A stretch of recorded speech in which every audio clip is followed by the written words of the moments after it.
Yeah, what's the alternate? Okay, I'd like to call the meeting to order, and if you would make sure your cell phones are turned to silent or vibrate, and that's a nice little sign that Lisa or somebody put up for us to remind us of that on the counter up there. So if you're joining me in the opening prayer and the Pledge of Allegiance, then we'll move right along. Lord, thank you for this evening that you've provided for us. Thank you for all the people in our community. Thank you for Major Capers, who just recently received the Medal of Honor. He's a fine man and is an inspiration to all. And thank you for the area in which we live. We've been blessed with such a good place to live. Let us use your wisdom and knowledge in trying to move our community along in the direction that you go. In your name we pray. Amen.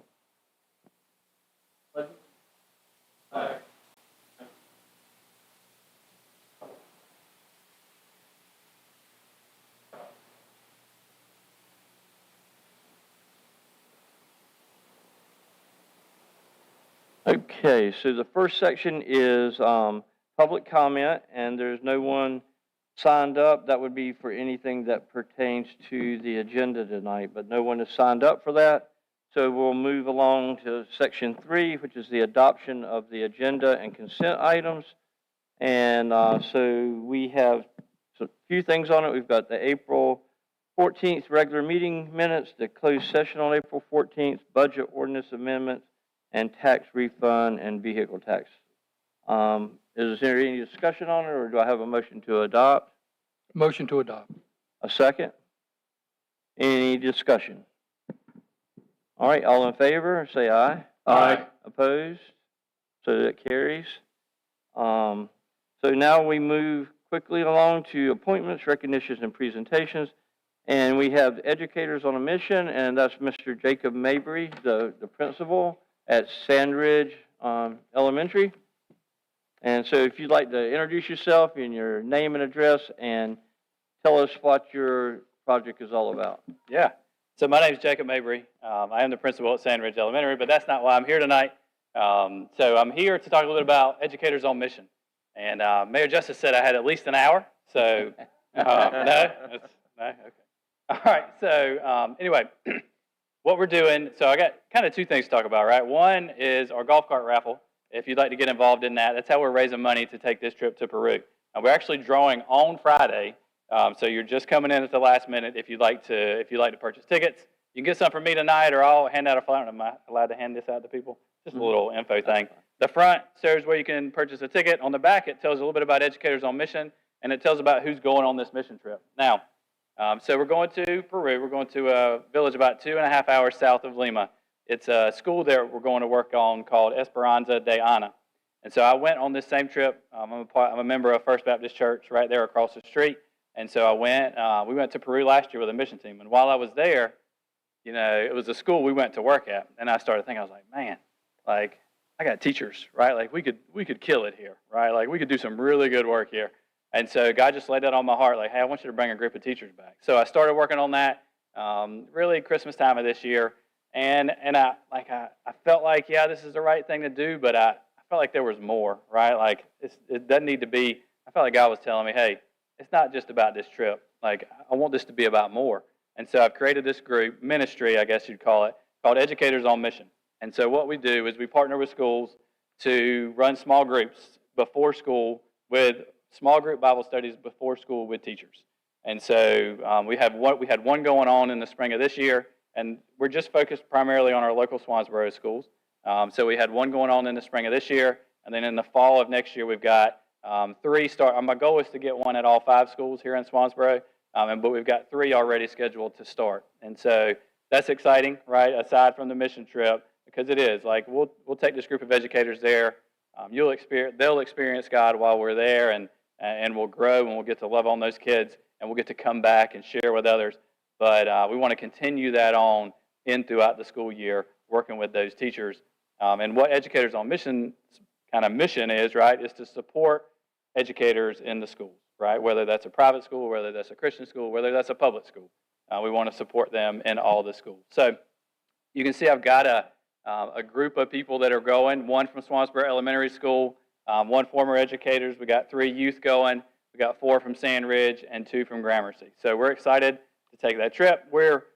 So the total trip for us cost about $32,000, and we were about $4,000 shy of our goal. So we are right there. We're right there at the finish line, and we're right close to raising our the total funds we need, which is super exciting to me, right? Because that's all I've been thinking about. Like, I invited these teachers to go, and now I got to now we got to raise the funds to do it. So anyway, I'll pass these out to you guys. You want to take a minute, or does anybody have any questions or anything about what we're doing? Yeah, I do. So are they? Some of them are your teachers, and some of them aren't. Correct. Yeah. So, and on the back of this sheet, and it's kind of up there too, it tells you what church they go to, and it tells you what school they work at. So, while I am partnered with First Baptist, mainly because I'm a member there, and I run all my finances through them, right? So when the donations come in, I run it through the church just to make sure everything's the way it needs to be.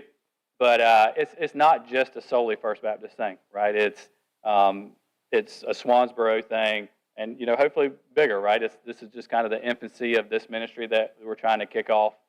So it's from other schools and from other churches as well. How long do you stay there? So this time we're going for a week, Saturday to Saturday. So we're leaving Saturday morning at 4 o'clock in the morning. We're driving to Raleigh, and then going to stay the week there. We fly back Saturday, July 4th. We'll be flying back. And you've been down there before? I have been there, yeah. Did you find they're really appreciative? My wife went to Columbia and did something similar with the schools, and she said that people there were just amazingly appreciative. Yes. So once you get outside of Lima, if you've traveled to Peru, nothing's paved, right? Like, that was the biggest surprise to me, is nothing's paved. Like, the roads aren't paved, they're all dirt. And so, we're serving one of those normal squatter villages that you see on TV or, in the news. That's the kids that are coming, that's who we're serving. So this particular area, this particular school, the public schools in Peru get out at 12 because they don't want to feed the kids lunch because that's the biggest meal of the day. So they can't afford to feed them lunch. So this place called Esperanza de Ana takes the kids in from the village, they feed them lunch, and then they teach them the rest of the afternoon. And then they send them home at like 5, 6 o'clock. So that's what we do. We're going to we'll do some teaching to the kids, but what they're more excited about for us is we're going to do some training to their teachers, because a lot of their teachers are not trained teachers. They didn't go to college to be teachers. And so we're going to go in and partner with them and do some training with them as well. So, but totally appreciative. They send us a list. Hey, can you guys bring this stuff? Because we don't get Amazon here, right? So we have some books and stuff like that they wanted us to bring down for them. They just can't get there. So, yeah, absolutely, they're appreciative. Does anybody have anything they'd like to ask Mr. Mabry? I just want to say thank you, because it's a good representation of Swansboro. Yeah. And there's a lot of good things going on in this town that people don't know about. I'm just glad that you're doing something like that, and thank you for coming in and explaining it to the town. The best way you can gain support is people going to the website and donating, or the golf cart route. Yeah, so you can buy a ticket there on the front. On the back, it tells you about our website. So if you scan that, it says Educators on Mission. And I made our own website, so you can see us, and you can follow us on Facebook too. We'll do the drawing live on there Friday. We're going to have the kids. You may have seen the big flags and stuff by the road over there. We got the kids camp going on just this week, so no worries. We'll take the flags down after this week. But we have we got about 65 kids over there at kids camp, and what that is if you've ever been to a youth camp or a kids camp and have that energy that those college kids bring, and are having it, well, that's over there this week. Right, and so there's a bunch of college kids working with our community kids. We got about 60 kids from our community over there, essentially doing a legit church camp like you'd see on a college campus for our K-5 kids. So it's super exciting over there this week too. We're gonna let them draw the winner for the golf cart. So there's no shenanigans, no foul play. They're gonna draw a ticket for us. All righty. So if nobody has questions, you can pass those out if you like. And like I said, I just wanted to thank you for doing what you're doing. We have a lot of good stuff going on in this town, and a lot of ambassadors going out across different places. So Mr. Mabry is one of those, and I just want everybody to know about it.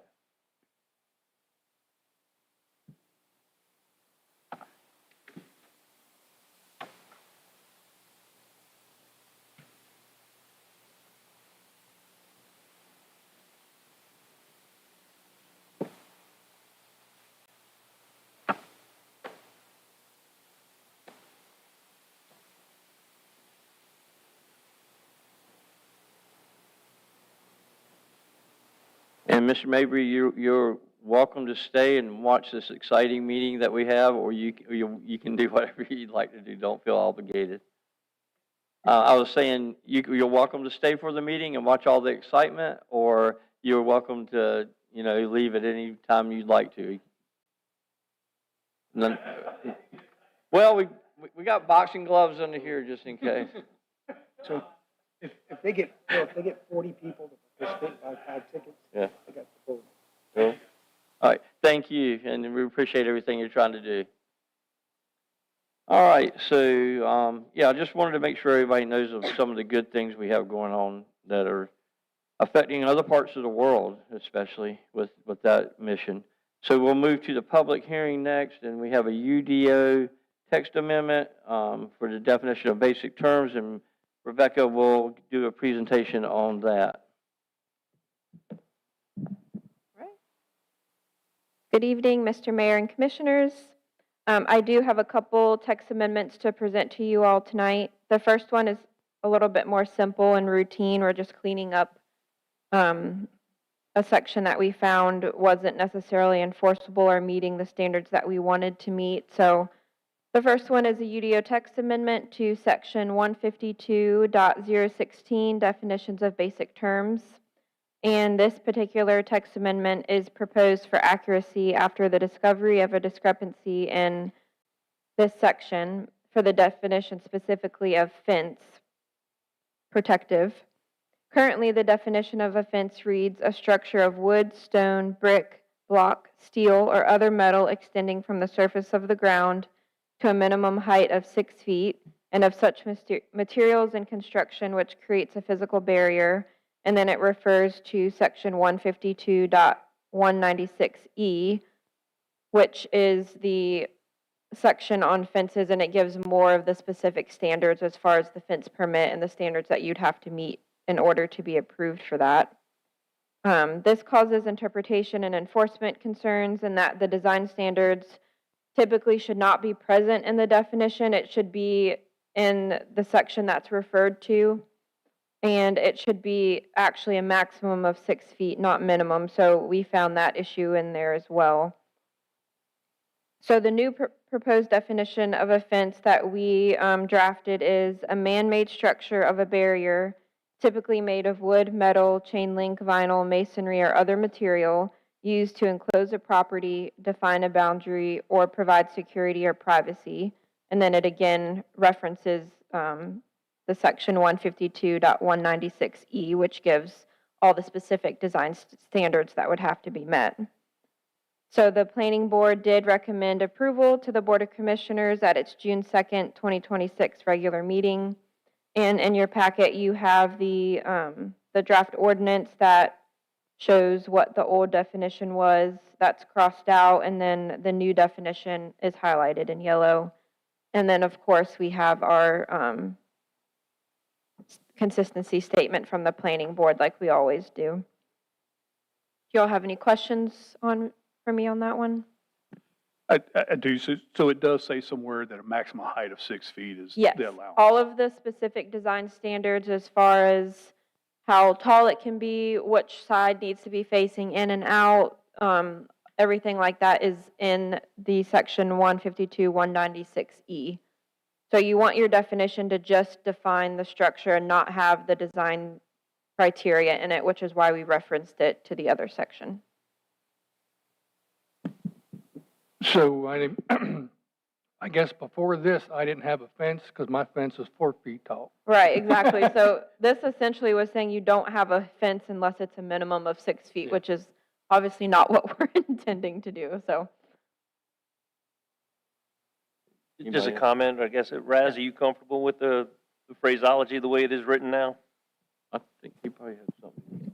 Yes, Mayor, and Commissioners, we're comfortable with it. We've reviewed it, and it's probably as good a time as any to just mention to you all that there are several North Carolina appellate court cases that say whenever a local ordinance has any ambiguity in it, that ambiguity is to be construed against the government and in favor of the full unregulated use of private property. So we're not just picking nits here. I mean, it's really important. We have to be picky, and careful that there are not ambiguities in the code, because there's a good chance that the town would not be upheld if there were a legal challenge. But no, what the draft you have in front of you is just fine. It looks like quite an improvement. Thank you. Okay. So with that, if nobody has any more questions, we have to open a public hearing. So I will now open that public hearing. There's no one signed up to speak. So I'll close the public hearing and we'll go to, is there a motion on approving or denying? Make a motion to approve. Okay, so we have a motion to approve. Second. Okay, any discussion on that? Okay, all in favor, say aye. Aye. All opposed? So that passes. And then Rebecca will stay with us on text amendment following it for flood. This one's a little bit bigger. This is a UDO text amendment to section 152.400 through 462, which is our flood damage prevention ordinance. So to give a little bit of context, the National Flood Insurance Program recently released an updated 2026 model flood damage prevention ordinance for local coastal communities in North Carolina to implement into the town's flood ordinance. This ensures that the town maintains compliance and consistency with NFIP participation requirements. And after input from the town manager, myself, and the Eastern Branch NFIP planner, this amendment uses both a combination of the required updates as well as a couple of the optional ones that they recommended, forming the best fit for what we feel would be for our community. The amendment covers UDO section 152.400 through 462 of the Flood Damage Prevention Ordinance. As required, the Flood Management Appeal Board did review this amendment and recommended it to the Planning Board as well as the Board of Commissioners at its May 18th special meeting. And then subsequently, the Planning Board also recommended this amendment to the Board of Commissioners at its regular meeting on June 2nd, 2026. So it's quite a big text amendment, mainly just because I included the whole section just for context, so you're able to see it as a whole package. A lot of it is routine updates that the NFIP wanted, as far as they really beefed up the definition section. They added a bunch of new references to the updated elevation certificate form. And then one of the bigger changes was they added a new flood zone, which is now defined as the coastal A zone, which is referenced a few times in here. Would you guys like me to read through everything? It's quite a bit. I kind of pointed out the main things. If there's any specific questions, I know there was a small discrepancy that was brought up under the code enforcement section. I can touch on that if you guys would like me to. Does anybody want her to comment on that? I do want to say one thing. So this is, if it wasn't mandated from the National Flood Insurance Program, it's strongly suggested, or was it mandated? So the majority of this, in order for the town to continue participation in the National Flood Insurance Program, they require you to have a flood damage prevention ordinance, and the majority of the time, in order just to be consistent with enforcement throughout the state, towns choose to implement the model flood ordinance that they provide. The one that they sent us? Yeah. Anybody? Rebecca, I have something. Okay. I was at that Flood Management Appeals Board meeting, and although they approved it, Mr. Percy had some concerns with the verbiage, and I reviewed those, and I came in. You weren't here, but I spoke with Mr. Barlow, Mm-hmm. and got an answer to the termination of utility service that we do have, not the authority, but the relationship with those to verify that text. But there was the other one about the appeals being heard, and the conflict there is the wording of the local elected officials, with the authority really being with the Flood Management Appeals Board. Yeah, I can touch on that. So we did look into that. the reason it's worded that way, I even printed the model flood ordinance that they provided, and for whatever reason, and just for reference, if you all don't know the section we're talking about, on page 43 of your packet, the section that is for corrective procedures, which is 152.428, D, which is administrative appeals, and then paragraph 1 and 2. Paragraph 1 reads, any person receiving a notice of violation may appeal the determination of the floodplain administrator to the local elected governing body, and then it goes on. And then paragraph 2 reads, all appeals shall be heard and decided by the community's designated appeal board, which shall be the Flood Management Appeal Board. So it contradicts itself with two different boards. For whatever reason, the model ordinance reads that way, so that's the way I had it in here. But after we reviewed it a little bit more, we agree that it should obviously be referred to the same board. So our recommendation would be for it to have the Flood Management Appeal Board be referenced in both paragraphs. If you're all okay with that, we can update that. Is that something that we need to ask Raz, or he's already looked over it, I'm sure, and worked with you on it, so. Yeah. We have a number of our client towns that have gone through this very same process and updated their local ordinance to conform pretty much to the template that, word for word, that the federal authorities have provided to us. Okay. So no questions, no Okay. objections, no problem. Thank you. Anybody have questions or comments?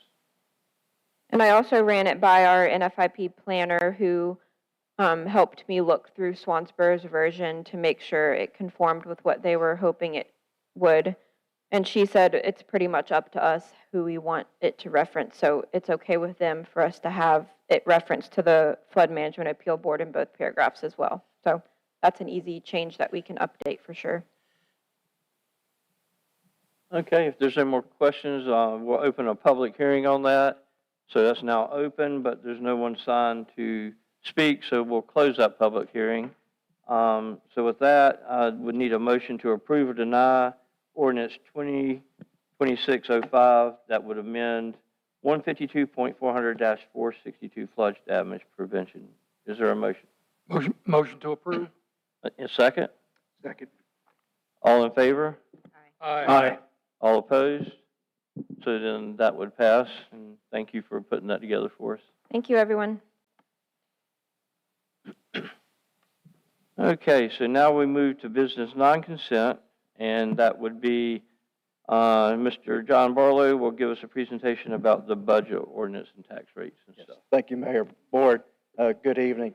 This item on the agenda for your consideration is the fiscal year 2026-27 budget ordinance. I'm just going to spend a few minutes pointing out some of the highlights in the budget, and then when I'm finished, you could ask me or Sonia any questions that you have before you consider the adoption of the budget ordinance.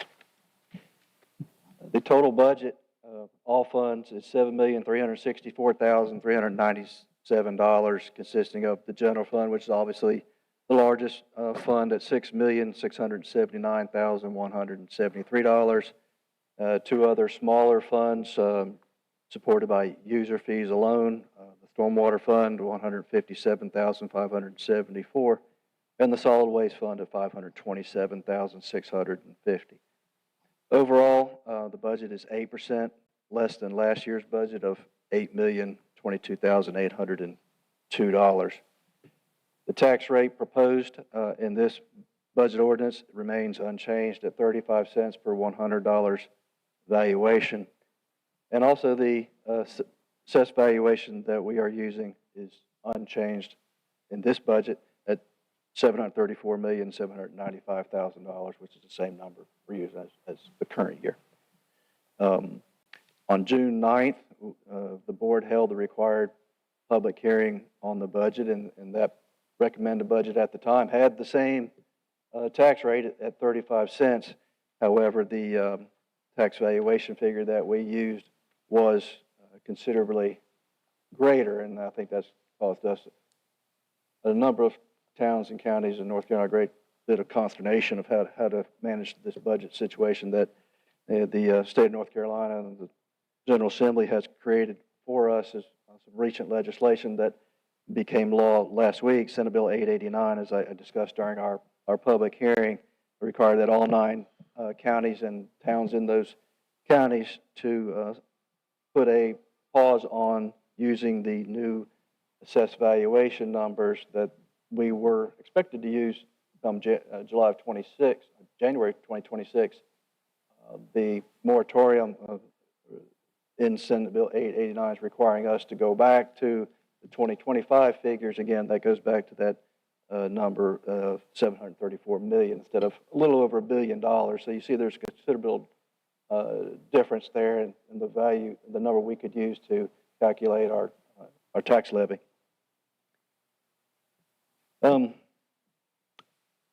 Obviously, this dramatically reduces our general fund revenues and the town's ability to move forward on new initiatives that the board had set out for us. Perhaps the moratorium will be lifted next year, and we'll have the opportunity to add back a lot of those things that we had to remove from the budget you're being presented tonight.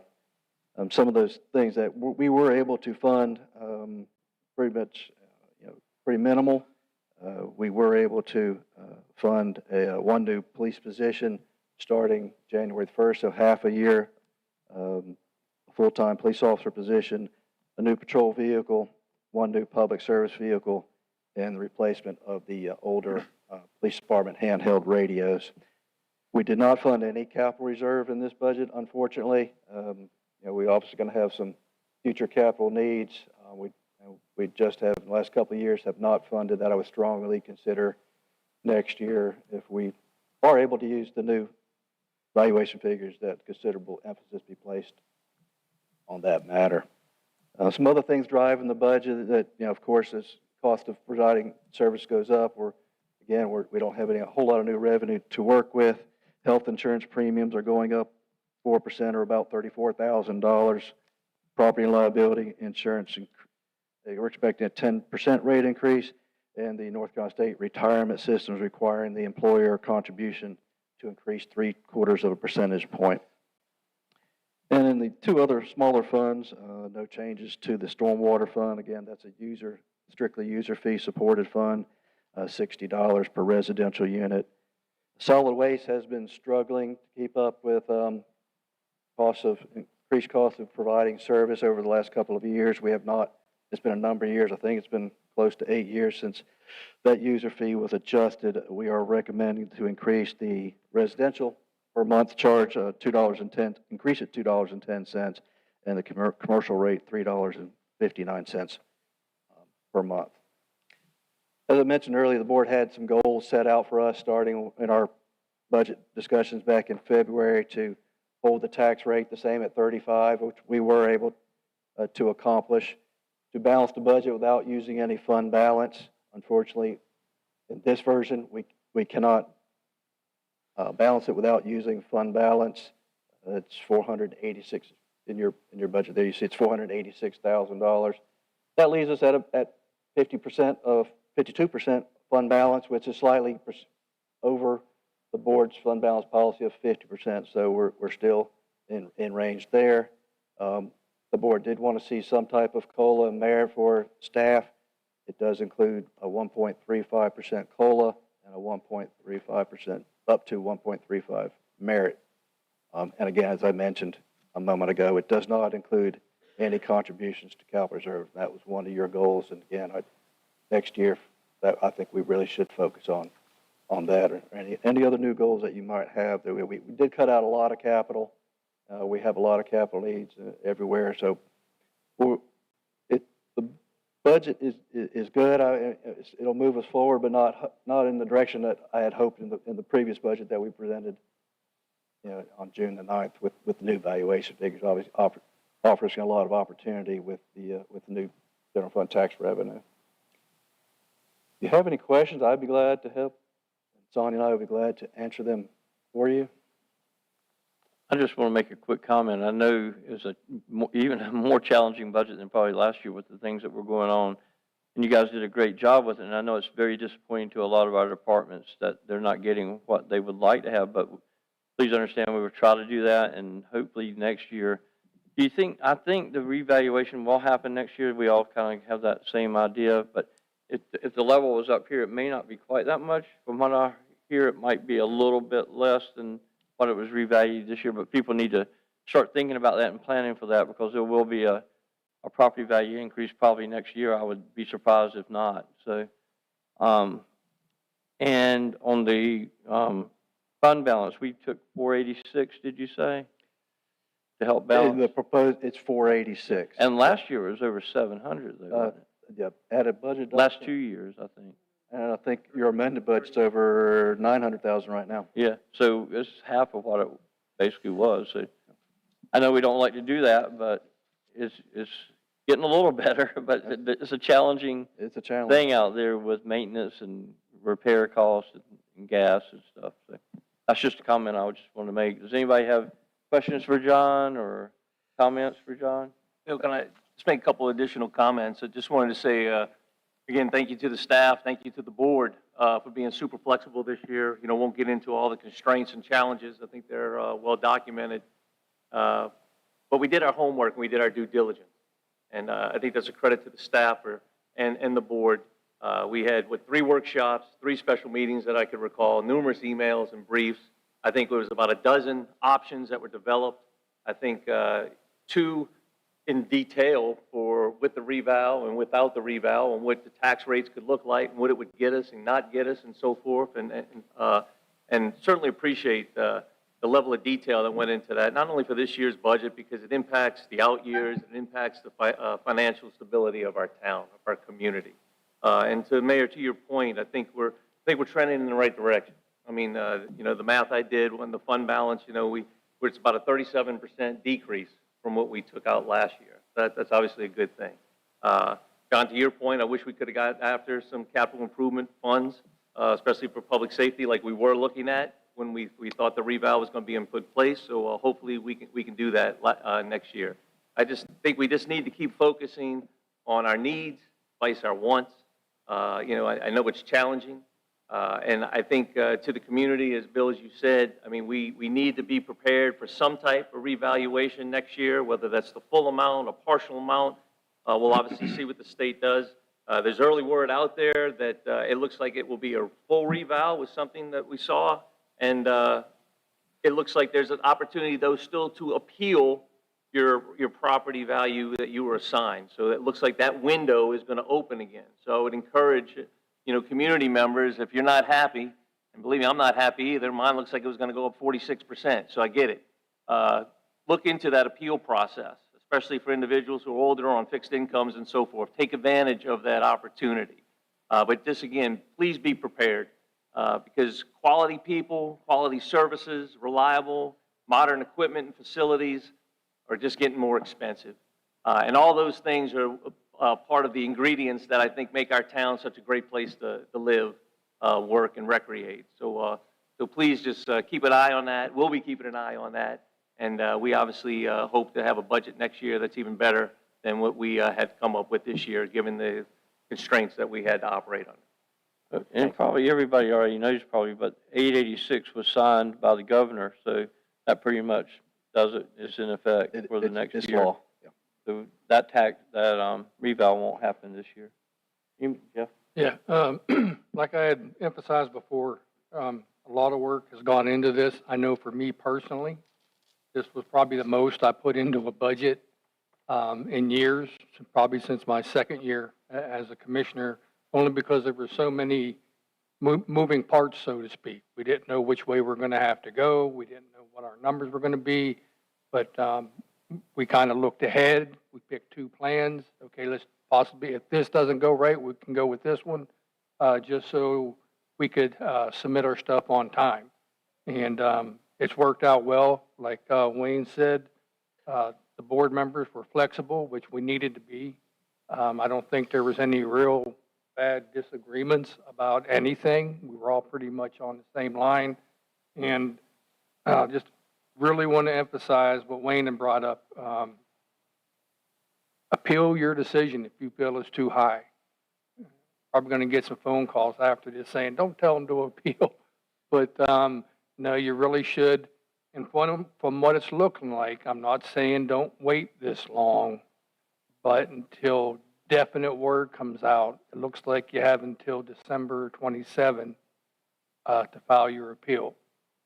So do that as soon as you can. I know I'm going to, like Wayne, but I'm pleased with this budget. The staff did a lot of hard work. We did a lot of reading, gone through a lot of paper. Sorry about that, but you don't want to make those mistakes. Just wanted to thank the board, thank the staff. And if you haven't really dug into it, go online and look at it. I believe we even spent less this year than in previous years. So that's another goal. Try to spend as least amount as possible. Yeah, what I want to hit on is transparency. Obviously, every decision, whether we're talking about the emergency service or critical repairs to our infrastructure, was debated here in open sessions, and where everyone could see the process firsthand. I just want to say to everyone out there that our commitment to this town is our priority. And I would like to say a huge thank you to our commissioners, mayor, our dedicated town staff. We didn't always agree on everything, but we worked together and found a common ground and built a budget that allows our town to move forward. And again, a special thanks to Sonia for the numerous times you had to go back to your office and redo everything, and all the emails. I know I sent quite a few, and I appreciate you working with us and explaining things to us so that we could understand. Any other comments, questions for John?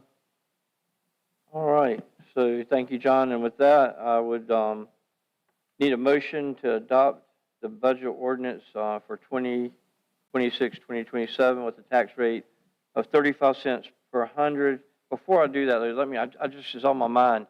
I think there was one town in the county that raised their tax rate. Wasn't it 12 cents, John? Or did they go through with that? I do not know if. Yeah, but they were talking about raising their tax rate since the moratorium was going into effect. And so we battled, well, we didn't battle, but we discussed about our 35-cent rate. But, so I feel, I wish we could have reduced it, but I feel pretty good about us being able to keep it at 35.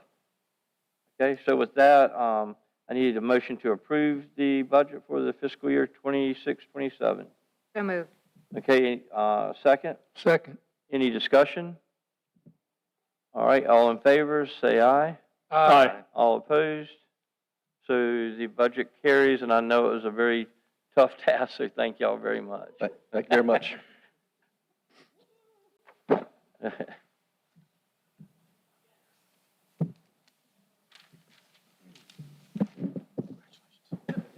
Can I just throw something in real quick? So we've got copies of the budget. If anybody would like to look at it, is it online? I It's don't even also know. online. It's online, Yep, yeah. But it's we've got the online. hard copy here. I'd be glad to meet with anybody that would like to look over it and take a look at it. So, Or if they want to come see me, I'll be more than happy to go over it with you as well. All right, so here is our financial report as of May 31st, 2026. And here is your general fund with encumbrances included. And your total excess of revenues over expenditures were $395,835. And this slide is your actual, and your total excess of revenues over expenditures were $565,520.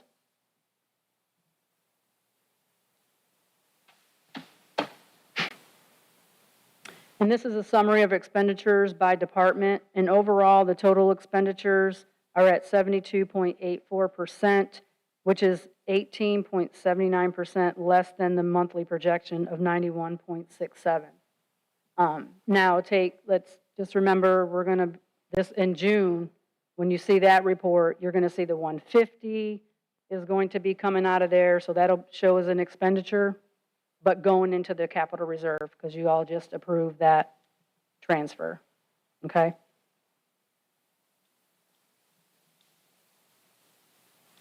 The Stormwater Enterprise Fund with encumbrances and your total excess of revenues over expenditures were $55,502.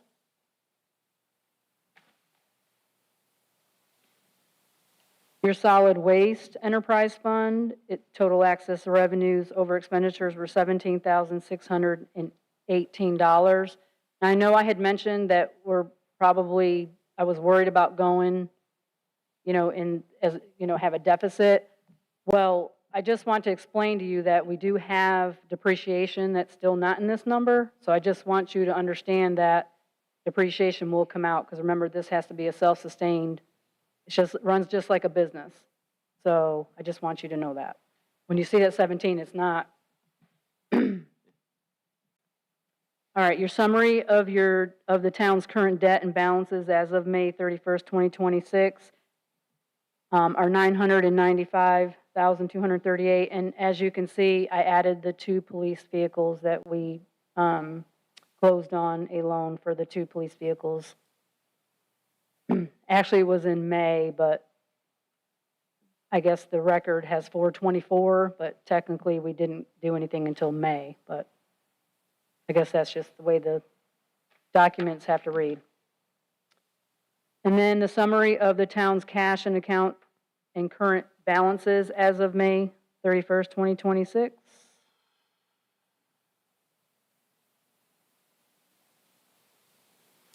And then here's our grant update. And I know I had a question, an email regarding why the EOC does not reflect the agreements that were approved back in May. And that is because we technically did not get the completed agreement until June. So you'll see this in your June report.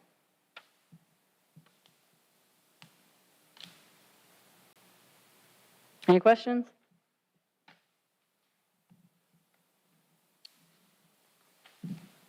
No, we will be losing 3 aspects of that by the end of the year with the vehicles, the fire truck, the sleeping quarters, and the police and fire. So there'll be a little bit of money coming that we don't have to spend. Mm-hmm. So that's a good thing. Does anybody have any comments or questions for Sonia? Guess not. All right, thank you. Okay, so now we'll move to future agenda topics, and that would be Elisa. Good evening. For your upcoming July meetings, you do have Parks and Recreation Month. We will have the oath of office for 2 officers. The Appearance Commission finalized their bylaws, so they'll be coming to you for approval, final approval. WASA will give a brief or a presentation by their director, Frankie. Sidewalk Priority Project update is tentative for one of the 2 meetings, and we will have the street acceptance for Swansgate, as well as the monthly financial report. Did the board have any additional items they'd like to see for business on any future agendas? Bill, I had one. Okay, go ahead. I sent an email, John, to you, and it was about the grant update slide that we talked about potentially including in there. I think we have a very good current slide that shows the current grants that we've received and the expenses and what's remaining balance. I was just thinking it might be a good idea to have a new slide showing pending grant applications that shows a roll-up of, what we're applying for, to who, in what amounts, for the purpose. Application deadline is this, notification is this. I think it just does a good job of keeping us synced up, good information for us, good information for the community to see where things that we're trying to get after with those grant applications and so forth. So just throw it out if that's worthy for discussion. I think what you're referring to in Sonia's report, she gives you a grant update of active grants that we're working on. Now, you'll see we do capture that data of grants that we have applied for that might be out, that are pending. I think that's what you're referring to. Yeah. They are sporadic in the department reports in the back. I think it'd be fairly simple for us just to add a second slide to Sonia's report on the monthly report she gives as pending grant maybe applications that. Absolutely. Yeah, and keep it make a simple, but I think status of it would whether, give a lot of good information to everyone. Yeah, I think that'd be fairly simple. We do track that already, but we could summarize it in one slide like you're referring to. And along these same lines, and this might be more of a discussion item for an agenda, is the prioritization of our grants. I mean, the look at, you know, what the current priority is, seeing if that is still in line for what we want to get after with some of the studies that have been completed, like the stormwater and so forth. I mean, you know, my initial thoughts are, is I want to get after grants that have the biggest impact to the most amount of people in Swansboro. You know, so, you know, maybe looking at what our pending grant applications are and prioritizing those to make sure we're focusing our energy in the right direction and so forth. I think it's a worthwhile discussion. Would we need board approval to amend or change the agenda structure? Or I don't think you need to make a motion. that? If the Okay. consensus is there, I think we just modify the finance report we do monthly to capture that day. Okay. We do track it in another way, but I think we can summarize it for you in a slide. I think that would be great, a one-size summary. Okay, anybody else have anything? Excuse me. I do want to add, it's kind of a question and a comment too. So I got a text from Joed the other day, and I think I don't know if we need to have them come in and do a presentation or if we just need to discuss it ourselves, but they were wondering if we were going to continue to participate in the Jacksonville also Economic Development Commission. And the cost would be over $5,000, I think it was, for the town, $5,100 if I remember correctly. They base it on, I think, wasn't it $1.35, John? I think it was per person. capita. So we'd have to come to a board decision if we want to participate on that or not. Do you think we need to have them come in and do a presentation or just discuss it amongst ourselves? I'm throwing a question. You definitely need to make it an agenda item because you're going to need to amend the budget that goes in effect July 1st. Right. Would they need to come in and just explain what their thoughts are? I mean, I'd probably feel more comfortable if Melissa or the new director that's supposed to start July 1st, I think, would come in and explain what their thoughts are and how it would benefit Swansboro and make sure it's something that we want to do and not just throw $5,000 out there, just do it. I mean, does that make sense to you guys at all? So if we could do that, I don't, if you want to reach out, you can. I'll reach out for them to schedule a presentation to Yeah. support or to give us details on what a $5,100 Yep. contribution And- would provide from the town. Yep, and what their thoughts are, the direction they would want to go with the town. I know winter yachts was on their radar at one time, and of course, Project Coffee's dead, so we can't pursue that right now. But it would be nice to hear what their thoughts are.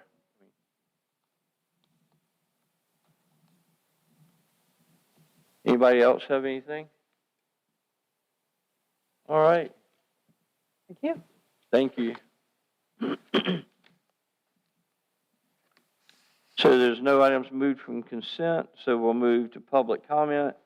There's nobody signed up, but usually in the second period, you can speak up to 5 minutes regarding items not listed on the agenda.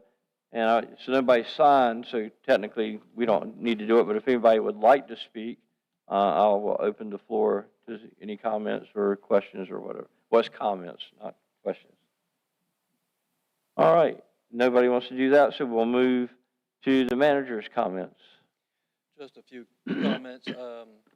Want to make you aware that we have tentatively scheduled a ribbon cutting at the newly renovated visitor center, 9 a.m. on the 2nd. We thought the 3rd might be too busy with staff trying to get ready for the fireworks that evening. So if you can mark your schedules for 9 a.m. July the 2nd at the visitor center for a ribbon cutting, we'll make sure that we invite the County Board of Commissioners, TDA, the Swansboro TDA. Certainly have the builder, Rob Steele, there. I think Elisa's going to just check and make sure this on. Is this on? The green light is on. I can hear you. Don't let them This pick on one- you, John. I can hear myself in this one. We'll hope to have Lisa's going to put it on our website to make everyone aware that, but if you haven't had the chance to go to the visitor center, we use it sort of as a test run at Arts by the Sea, and it functioned, it was wonderful. It's not a big space, but it was I think Anna was very pleased with the way it functioned as her command central spot to coordinate all the activities going on during an event. So the work is excellent. I think it's going to be a great asset to our town. And once we get the word out there that it's available to the transient boaters, the other half of the equation of why we rented it, what we rented it for, I think it'd be a real asset to us in the future. Another project coming to a close real soon is Emerton School. August 30th is our deadline to finish that project. It's been going on for quite a while. I'd like to have a similar type of a dedication that we reopen that facility. The crews are finishing up painting the metal ceilings now, and I think the last thing to do is replace the front doors. Other than that, that work is complete. The building is looking great. So hopefully that one will be coming to a close here very soon. And just make you aware, I mentioned July 3rd.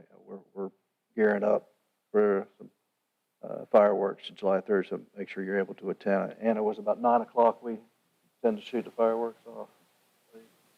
I think Steve went over to Steve, didn't you go over to the island today to check it out?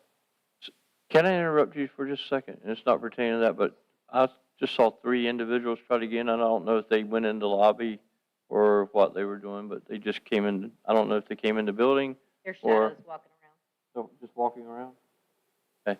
Yeah, we need to, sorry, John, I just felt a little quirky about that.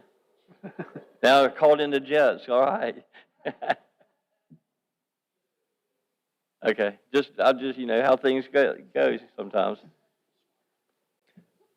I think next year we might want to put some money into improving our sound system. Some of these mics work good, some, Yeah. that one's brand new, but it's apparently doesn't sync up with our existing equipment very well. That's all I have, Mayor, unless you have any questions for me.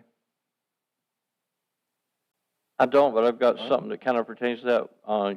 Talked with Wyatt Gable today, and he's looking hard at what funds he can get for us. Maybe we can get it for the sidewalks, for our sidewalks project. Who knows him, but he's looking at it for us. If we could coordinate maybe his presence here, we could put the sidewalks on our agenda to, just give an update where we are in that project to maybe enlighten him a little bit. It's quite an expensive, it's estimate $1.1 million for about 7,000 feet so there's no way we can do that without grant assistance. Half of that was, I believe, Queens Creek and Highway 24, so we're going to need you to go to those Jumpo meetings and ask them. That's, that we need to, it's been thrown out there at every meeting, and all we've got so far is crosswalks, but. That leads nowhere. Okay, well, they're looking at us. There was no discussion there for a while. I guess, is that it then?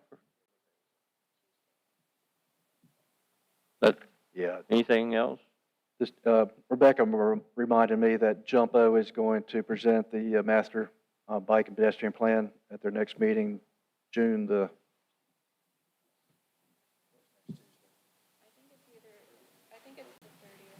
30th, next Tuesday. So we usually have one of our board members in attendance, but I think there's some projects, at least I was aware that they were contemplating some projects in Swansboro to include in that master plan. So that may line up real well with what Tamara was talking about, the importance of one of their projects was a bike and ped pathway on Queens Creek in front of the high school. So that would be nice if that was included in their master plan. I knew there was some shady looking characters I haven't out seen the there. draft yet. I haven't seen the draft plan yet, so I'd like to see that next week too.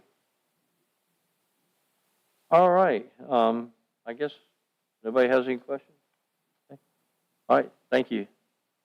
So we'll move to the board comments. And anybody want to go first? I'll do it a little different. You want to go first? Just want to start off with last week, due to our mayor being up in D.C., I attended the Jumbo meeting last week. For those of you who don't know what that is, that's Jacksonville Urban Area Metropolitan Planning. I know you've heard us use that term quite a bit. Pretty much they're the ones that look at the roads, the signals, and they do planning. They apply for funding through DOT. This actually last week, 2 days before the meeting, I was approached by a resident about a problem that they had encountered with all of our traffic lights. Whenever we had the blackout, for the most part, the power went out, we have one traffic light that has a reflector around it. And that's the one that's at the corner, right there by Walgreens, is the only one. She said when she was coming down the street, down the 24, pitch black, she didn't even know when she was coming to an intersection, and people were flying through, which is bad. That's a hazard. So I talked to Bill, and he said, bring it up. So I brought it up at the meeting. Everybody there agreed that's a bad hazard. So what they're going to do is this week, I guess they have a signal committee, and they were taking it to the signal committee, and they don't see any problem for all of our lights getting those put on. They kind of acted surprised that all the lights didn't have them on, considering all the work we've had done out here recently when it comes to the lights. So I believe they're going to hit it pretty good, and that problem should be hopefully remedied before we have another blackout when we lose power on the lights. So secondly, they did a resolution for right in, right out there in front of Food Lion, Mavis Tires, and they recognize it as a serious problem. They're trying to hot track it to get it done as soon as possible. It's been passed over to DOT, so hopefully we'll see some work on that That'll really be soon. 10 years from now. They'll get that 10 years from now. So that's what we had for the Jumbo meeting. Thanks for everybody showing up. Appreciate it.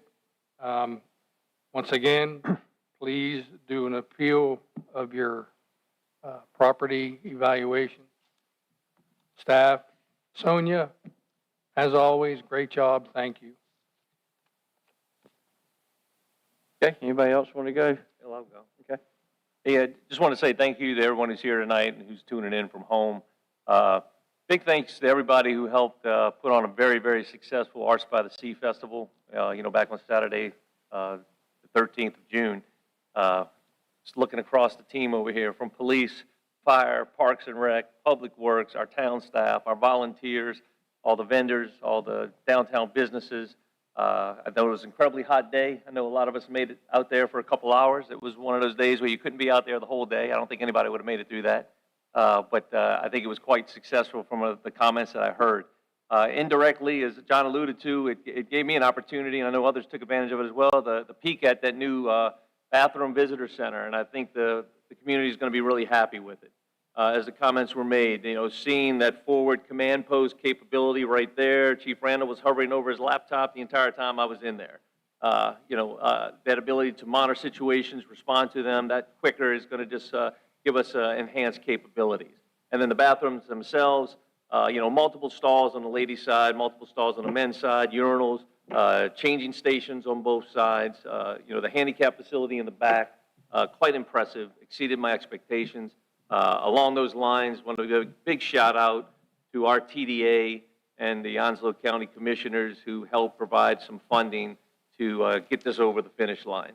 I think, their support throughout this entire process was invaluable, especially here at the end where we did make some modifications for a more heavy additional capacity facility, but I think it's going to be one that's going to serve Swansboro well in the years to come. Anybody else want to jump in? Quick question, John. Onslow TDA also contributed to the visitor center, did they not? That's the board, they do it. The Board of Commissioners handles their TDA. Oh, okay. They are their TDA. Great. Thank you for the staff. I know you were working all very hard for that festival. Anna, you did a great job. Glad the visitor center served you both well. It was very hot. Rebecca, we're absolutely going to miss you. Thank you and good luck. John, Sonia, thank you for giving us your best, working with us on that budget. Lisa, thank you for everything you do every day, for everybody that showed up tonight.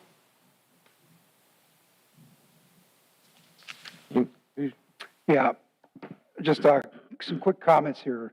Since we're at the end of the budget, another end of the budget cycle, I want to thank everybody that put forth the effort, the board and the staff to, like I said, 6 collaborative meetings we went through, and like it's been said before, we did our homework. There are some enduring tasks that still remain, though, and this is what we hear constantly. And those are, I'm going to just tell you what the benefit is. Mobility for foot traffic in the town is an enduring need or enduring challenge we're still facing. Sidewalks, the answer to that is a feature, but that's what people want here is, hey, I want more mobility on foot and bicycle traffic around the town, okay? I think we need to keep that at the forefront. The other one is there's going to be, as the town grows, people want to know that there's going to be help there when they call. Responsive, resilient, and competent help, okay? And what I'm talking about there is obviously the public safety side of this thing. And in order to enable them, we've got to continue our challenges to seek out to keep our capital investment fund for new equipment or aging out equipment to be replaced.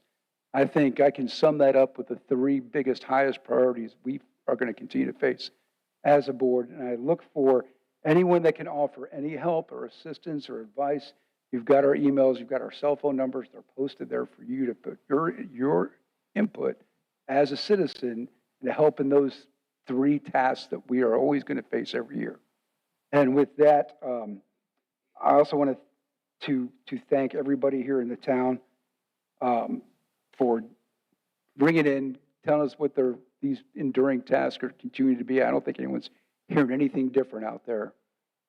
If you are, you can comment here and now or save your comments for later. And the other thing is, when someone asked me coming in today, it was like, hey, how have you been? And I would just say this, a quote that made famous by Dave Ramsey: I am better than I deserve. I consider this town blessed at the same time, even though we face our challenges, and myself personally, I take that outlook. So I am thankful for the blessings we have. I know in a budget cycle that there are things that we leave on the table that we just can't afford to do, and they don't line up with those 3 enduring challenges we have. But we did a great job, I think, in prioritizing and trying to chip away at those. Are there some challenges left? Yes. And I think we need to work together and collaborate and share ideas to get some grant money in here. Obviously, stormwater I should have put stormwater in there too, but that kind of falls under the services we need for personnel as well as specialized contract work and stuff. But we're going to be raising these concerns with everybody we can that we know in the state legislature as well as the county. Thanks, guys. Okay, Tim, that would leave you. Yeah, so I'd like to bring up see what we need to do about rescheduling the Parents Commission meeting to an evening time frame to facilitate the public accessibility and as well as allow us commissioners to attend in the evening. I know they're doing it in the morning. I know as well as myself that I like to make every meeting that I can that's part of our team here, and I would just ask to see about moving it to an even time frame to be able to do that. I don't know what we need to do or how we need to go about doing that, but I would ask that we look at moving that to an even time frame. The other is I'd like to thank the crew that's here. That's what I consider you. We depend on y'all showing up, keeping us straight. Y'all are here for every meeting, and I appreciate that, and I'm sure the rest of the commissioners do for that. Going back to the Arts by the Sea, thanks to all the volunteers. It was miserably hot. I know I walked around and tried to get in every air condition I could. And then, of course, back to what Wayne was talking about, the public facility down there is just phenomenal. I think it's a great asset, and I appreciate all the work and everyone that put time into that. Thank you. Okay, thank you. So I'll close it out and just wanted to remind everybody that Major James Capers did receive the Medal of Honor. So we have a recipient that's in our nearby community, and they're getting his foundation. We're trying to get it more engaged into Swansboro and do some of the things they benefit with. So I would encourage you to go to his website, Major James Capers, and look at his story. And if you feel so inclined, donate to his charitable foundation in honor of his wife and his son. We've got two good events coming up in the near future, and that's Safety Town that the Parks and Rec's doing. They did a great job last year. If anybody wants to, and the fire department, excuse me, I'm sorry, Jacob. If anybody would like to volunteer, I'm sure they can always use volunteers for that. And it's a great event. It's almost like a day camp for, what is it, 4 days or 3 days? I can't remember. Okay. It was really fun. I volunteered last year. It was really a lot of fun. Then we have National Night Out coming up. So that'll be our second National Night Out. And guys did a great job with that last year. So I'm expecting it'll probably be the same this year. So if you need help with that, I don't know if you need volunteers or the booths pretty much take care of themselves, I guess. But, and we've got a lot of stuff going on with our police department that people don't see on a daily basis. They're solving cases, they're monitoring situations. So please understand there's things out there sometimes that may seem like they're not getting addressed, but I assure you that Chief Taylor and his team and Brim they're on it. So thank you for that. There's a lot of behind the scenes police work going on. Also, and I won't talk much longer, they're forming a new opioid funding, not to buy opioids, but a committee. It's a countywide committee, and it'll be a formative meeting starting in a couple of days, actually. And I was asked to be on that board, so if anybody has concerns with anything related to opioid related items, please let me know, and I'll bring it up at the meeting. It's a formative meeting this first time around. Also, I got another invitation to talk to the residents at the landings out there on Swansboro Loop Road, where we had the issue a couple of years ago with the fire in the middle of the winter, ice cold. So I will be going out and talking to them. So if anybody has items they'd like to bring up for me to talk to them about, the people that run it, and I'll be talking to the residents as well. So be glad to hear from you on that. The budget was a hard thing this year. This is only the third one I've been through with the town. Of course, I've done budgets and other things, but this was a really challenging environment with the way the state did with not giving us clear direction. But you guys did a good job, and I sincerely apologize to the departments that didn't get the funding that they would have liked to have had, because I know this would make this town even better than it is now if they got the funding. I did get a compliment, though, on the fire department today, actually. A gentleman came by my house, and his girlfriend needed emergency services, but the long story short was the fire department did great. The people you have can only administer aid to a certain level, and they had to wait 58 minutes for a county ambulance to get here, and your team took good care of them as well as they were qualified to do. So thank you for that, and please pass that along.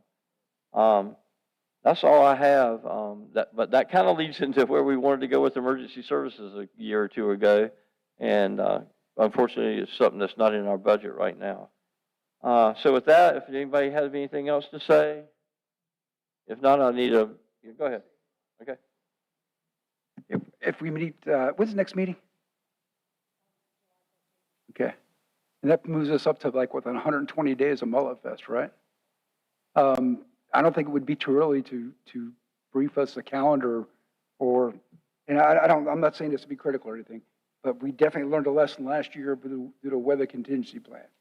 And I'm thinking if we can make it public knowledge what that contingency plan is going to be beforehand, early in the process.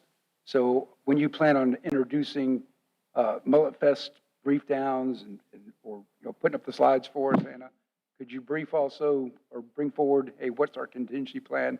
So everybody knows this like 90 days out. I think we take the lessons learned from last year because we faced, I guess, some unwarranted criticism, but I think the only criticism that had room to creep in is because we didn't really have a contingency plan out there with the original plan. So in a way, we looked reactive to it, but I think we can get proactive to it this time when we plan to brief that up. And just an idea. You don't have to do it, but just some guidance. Okay, so with that, can I get a motion to adjourn the meeting? So moved. A second? Second. Any discussion? Okay, so the meeting is closed. And thank y'all for coming out, and thank you, cadets. I didn't know who those shady-looking people were coming in and building, but thank y'all for coming.